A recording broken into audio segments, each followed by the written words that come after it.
Welcome back. The African Leaders for Change Awards are a program put in place to help reward those giving back and doing exceptional work in charity work. Have you ever? Well, each year, artists from all over Africa come together and work on a song for change, and that unites us as a continent.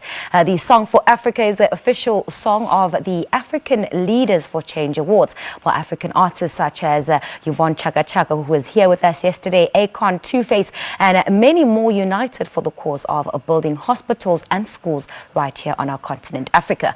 Well, in studio with us this morning, we're joined by co-founders of the awards, Shally Nullens, and music composer Hakim Abdulsamad. Welcome to Morning Love. Well, thank you for having us. Peace and love. Shally, I just really need to ask you about these awards. I mean, it's such a unique concept in that philanthropists or people who do good work get awarded for their good work.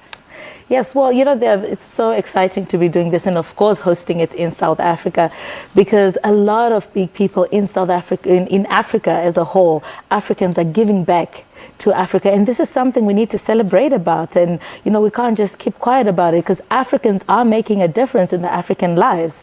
So that's something we should celebrate about. Absolutely, I agree with you. But how are those people selected? Who makes the decision that, okay, these are the people that are making a difference in their broader community, in the broader African landscape, and these are the people we'll select and shortlist to receive awards? You know, well, firstly, we worked with different organizations in different countries in Africa, because, you know, it's not easy. It's not something you can just do while you're sitting in one country. So we had to work with very reputable organizations, some from the UN, some from the World Bank, etc., to give us information of who is making a different there in that specific country. And we sent a team to view to see what exactly are they doing. I'll give you an example with with one issue we came across.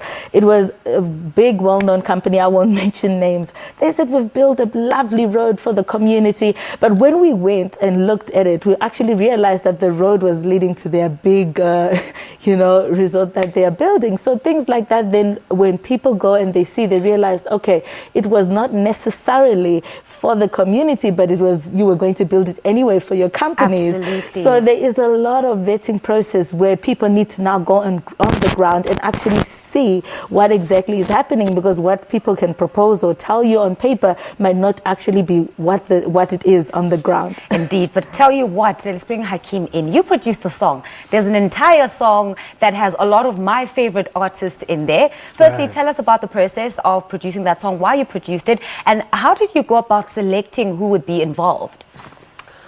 Well, first I'll just have to say it's a great honor to be a part of the project and to be at the center of everything.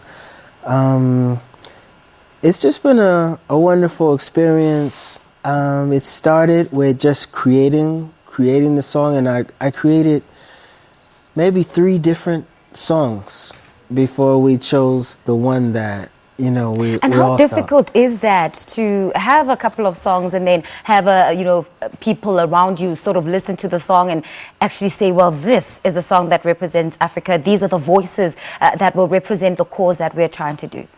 Well, it's not really difficult. I do music every day. I live music.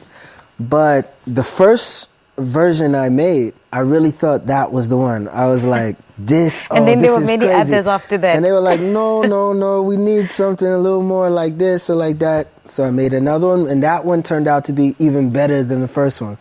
So, it was a fun process. And then the team, Getting everyone into studio, though, is something I'm really interested in, because how do you do it? You have all these artists that are gigging, that are releasing music, that are traveling, that are busy with philanthropic work, that really have busy schedules.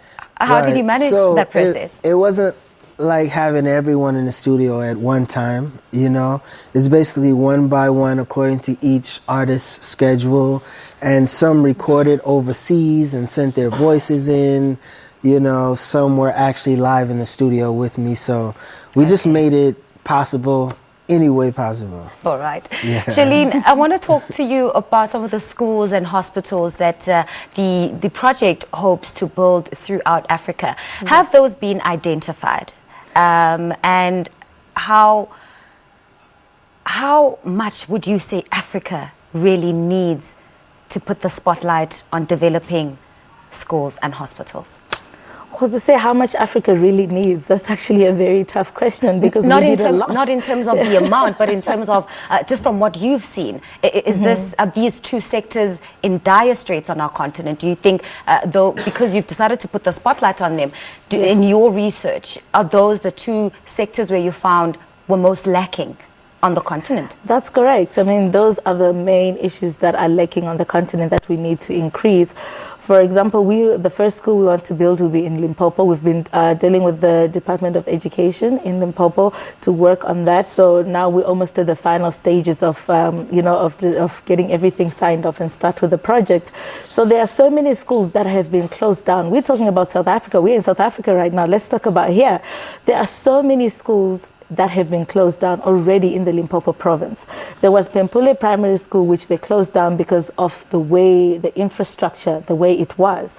And this is not something we should be doing. Education is critical. We need our kids to be educated. They are the futures for tomorrow. Yeah. So education is not something that we can ignore.